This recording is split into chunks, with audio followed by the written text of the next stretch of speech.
ঠিক মতো চলতে পারে না, ঠিক মতো ঘুমাতে পারে না, পেটে ব্যথা করে, মাথায় ব্যথা করে, কোমরে ব্যথা করে। কিন্তু তোমার মা বলছি, আমি যেদিন থেকে আমার সন্তান মুহাম্মদকে পেটে ধারণ করেছি, ওই দিন থেকে আমি কিন্তু মাত্র কোনো কষ্ট আমি বুঝতে পারলাম না। চলে বলেন সুবহানাল্লাহ। বিশ্বনবী বলছেন, চাচা আপনি আরো কিছু শুনেছেন নাকি? চাচা আবু তালেব বলছেন, নাম এ ভাতিজারে, আমি আরো অনেক কিছু শুনেছি। কি আপনি শুনেছেন বলেন? তখন চাচা আবু তালেব বলছে, তোমার মা আমাকে বলেছে, আমি যখন ওই মক্কা কুয়াতে যখন পানি আনতে যেতাম, মুহাম্মদ যখন আমার পেটে আসেনি, তখন আমি কুয়াতে পানি আনতে যেতাম। যাওয়ার পর দেখতাম কুয়ার পানি অনেক নিচে পর্যন্ত চলে গিয়েছে। আমার বালতি নেওয়ার প্রয়োজন হতো, ওই বালতির উপর বেঁধে ওই করে টেনে টেনে আমাকে পানি তুলতে হতো। কিন্তু যেদিন থেকে আমি মুহাম্মদকে পেটের মধ্যে ধারণ করেছি, তারপর থেকে যখন আমি ওই কুয়াতে পানি আনতে যাই, তখন আমি গিয়ে দেখি কুয়ার পানি আমার জন্য কুয়ার মুখ পর্যন্ত উঠে এসেছে। চলে বলেন সুবহানাল্লাহ। বিশ্বনবী বলছেন, চাচা আপনি আর কি শুনেছেন? তখন চাচা আবু তালেব বলছেন, ভাতিজারি তোমার মা আমাকে বলেছে, তুমি যখন তোমার মায়ের পেটে এসেছো, তারপর থেকে যখন তোমার মা রাস্তায় বের হতেন, প্রচন্ড রোদে যখন রাস্তায় কোনো প্রয়োজনের খাতিরে যখন বের হতেন, বের হওয়ার সাথে সাথে আকাশের মেঘমালাগুলো তোমার মায়ের মাথার উপরে এসে ছায়ার ব্যবস্থা করে দিত। চলে বলেন সুবহানাল্লাহ। বিশ্বনবী বলছেন, চাচা আপনি আর কি শুনেছেন? চাচা বলছেন, ভাতিজারি তোমার মা আমিনা আমাকে বলেছে, যখন তুমি তোমার মায়ের পেটে এসেছো, তারপর থেকে যখন তোমার মা কোনো প্রয়োজনে খাতিরে রাস্তা দিয়ে যখন হেঁটে হেঁটে যেতেন, রাস্তা দিয়ে যখন তোমার মা হেঁটে যেতেন, তখন রাস্তায় দুধারে যে ঘাসগুলো থাকতো, ওই ঘাসগুলো তোমার মায়ের মাথার সামনে, তোমার মায়ের সামনে মাথা নত করে ঘাসগুলো তোমার মায়ের সালাম জানাতে শুরু করে দিত। জয় বলেন সুবহানাল্লাহ। বিশ্বনবী বলছেন, চাচা আপনি আর কি শুনেছেন? তখন আবু তালেব বলছে, ভাতিজারি আমি শুনলাম তোমার মা আমাকে বলেছে, সন্তান যখন কোনো ঘরে ভূমিষ্ঠ হয়, তখন ওই ঘরের মধ্যে দুর্গন্ধ ছড়িয়ে পড়ে, ধূপকাঠি জ্বালাতে হয়, স্প্রে করতে হয়, তারপরে ওই কামরায় কোনো মানুষ টিকতে পারে না, এত দুর্গন্ধ ছড়িয়ে পড়ে। কিন্তু তোমার মা আমিনা আমাকে বলেছে, আমি যেই ঘরে আব্দুল্লাহকে আমি জন্ম দিয়েছি, এমন করে মুহাম্মদকে যখন জন্ম দিয়েছি, মুহাম্মদ যখন পৃথিবীর জমিনে এসেছে, আসার সাথে সাথে ওই ঘরের মধ্যে মিশকে আম্বরের সুগন্ধিতে ছড়িয়ে পড়েছে। জয় বলেন সুবহানাল্লাহ। বিশ্বনবী বলছেন, চাচা আপনি আর কি শুনেছেন? তখন চাচা আবু তালেব বলছেন, ভাতিজারি তোমার মা আমাকে বলেছে, কোন সন্তান যখন ভূমিষ্ঠ হয়, ভূমিষ্ঠ হওয়ার সাথে সাথে ওই মায়ের নাভির সঙ্গে কিন্তু ওই সন্তানের নাভি জোড়া থাকে। ছেলে সন্তান ওই মায়ের পেটের ভিতরে খাদ্য খাবার খায়, শ্বাস চলে সব ওই নাভির মধ্যে চলা থাকে।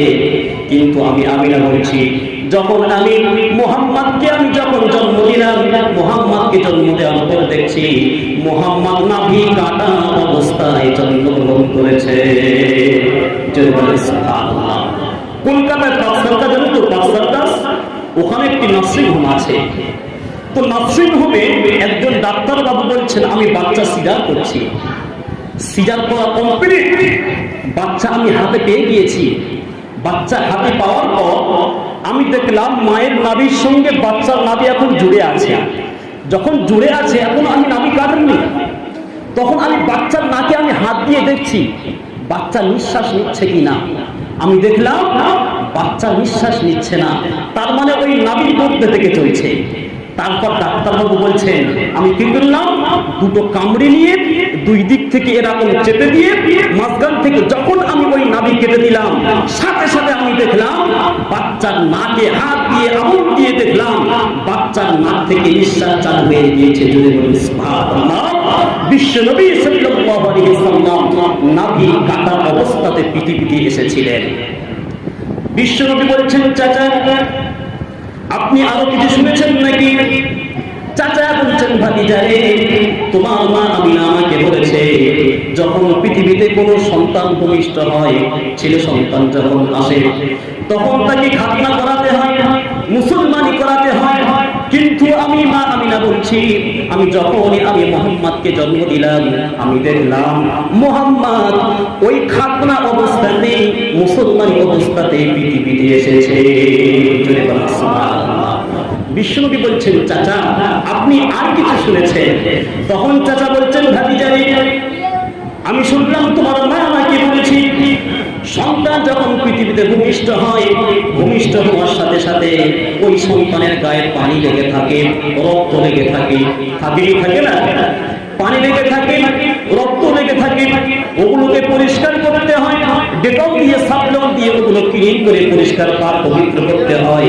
কিন্তু তোমার মা আমিনা আমাকে বলেছে আমি যেদিন মুহাম্মদকে জন্ম দিলাম, মুহাম্মদকে এমন ভাবে জন্ম দিলাম, জন্ম দেওয়ার পরে আমি দেখলাম, তাকে লক্ষ্য করে দেখলাম মুহাম্মদকে যেন ভিতর থেকে পাক পবিত্র করে ক্লিন করে ভিতর থেকে বের করে দিয়েছে। যদি বলেন সুবহানাল্লাহ। বিশ্বনবী বলছেন চাচা আপনি আরো কিছু শুনেছেন নাকি? চাচা আবু তালেব বলেছেন ভাতিজা রে, আমি আরো কিছু শুনেছি, তোমার মা আমিনা আমাকে বলেছি মুহাম্মদ যখন ভূমিষ্ঠ হয়েছে, যখন পৃথিবীতে মুহাম্মদ এসেছেন, তখন আমার কোলের উপরে মুহাম্মদ শুয়ে আছে। কিছুক্ষণ পর আমি দেখলাম উপর থেকে বাড়ির ছাদটা খুলে গিয়েছে। বাড়ির ছাদটা খুলে যাওয়ার পর সময়টা ছিল সুবে সাদিকের সময়, বাড়ির ছাদ খুলে যাওয়ার পরে উপর থেকে কুয়াশা নামতে শুরু করেছে। কুয়াশা আসতে আসতে অল্প কিছুক্ষণের মধ্যে দেখলাম ঘরটা কুয়াশায় অন্ধকার হয়ে গিয়েছে।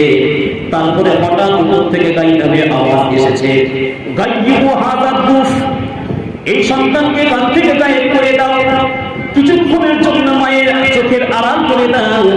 পূর্ব থেকে পশ্চিম সীমান্ত, উত্তর থেকে দক্ষিণ সীমান্ত, পুরো সীমান্ত তাম পৃথিবীতে এই সন্তানকে ঘুরিয়ে নিয়ে আসা হোক, সবার সঙ্গে পরিচয় করিয়ে দিয়ে আসা হোক। তারপরে আবার আওয়াজ আসলো, পৃথিবীতে যত নবী এসেছে সমস্ত নবীর মধ্যে যত ভালো গুণগুলো দেওয়া হয়েছে সমস্ত গুণ এই সন্তানের মধ্যে ভরে দেওয়া হোক। আর শুধু তাই নয়, পৃথিবীতে যত হায়াওয়ান এসেছে, যত মখলুক এসেছে, সমস্ত মখলুকের মধ্যে যত ভালো গুণ আছে সমস্ত ভালো গুণগুলো এই সন্তানের মধ্যে ভরে দেওয়া হোক। মা আমিনা বলছি কিছুক্ষণ পর আমি দেখলাম আব্দুল্লাহ যেন কোথায় গায়েব হয়ে গিয়েছিল। কিছুক্ষণ পর আমি আবার দেখলাম মুহাম্মদ আমার কোলের উপরে চলে এসেছে। বিশ্বনবী বলছেন চাচা আপনি আরো কিছু দেখেছেন নাকি? চাচা আবু তালিব বলছেন ভাতিজা রে, এবার আমি একটা অলৌকিক জিনিস, এতক্ষণ তো আমি শুনলাম তোমার মায়ের কাছ থেকে, একটি অলৌকিক জিনিস কিন্তু আমি নিজের চামড়ার চোখ দিয়ে আমি দেখেছি। তখন বিশ্বনবী বলছেন চাচা আপনি নিজের চোখে দেখেছেন? বলে হ্যাঁ আমি দেখেছি। বলে চাচা আপনি কি দেখেছেন একটু বলেন।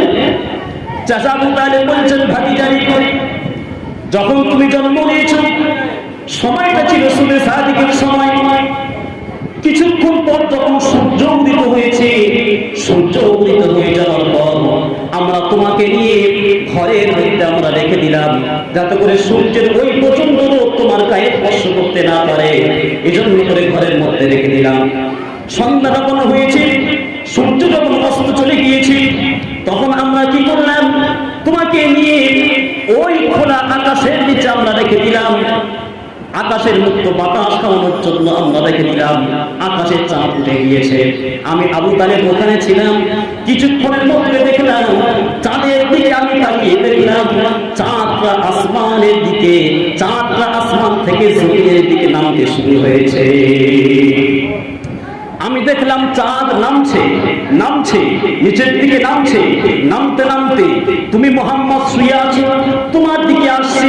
তোমার কাছাকাছি যখন এসেছি আমি আবু তালেব মনে করলাম চাঁদ হয়তো মুহাম্মাদের উপরে পড়ে কোনো দুর্ঘটনা হবে কিনা, মুহাম্মাদের কোনো ক্ষতি হবে কিনা।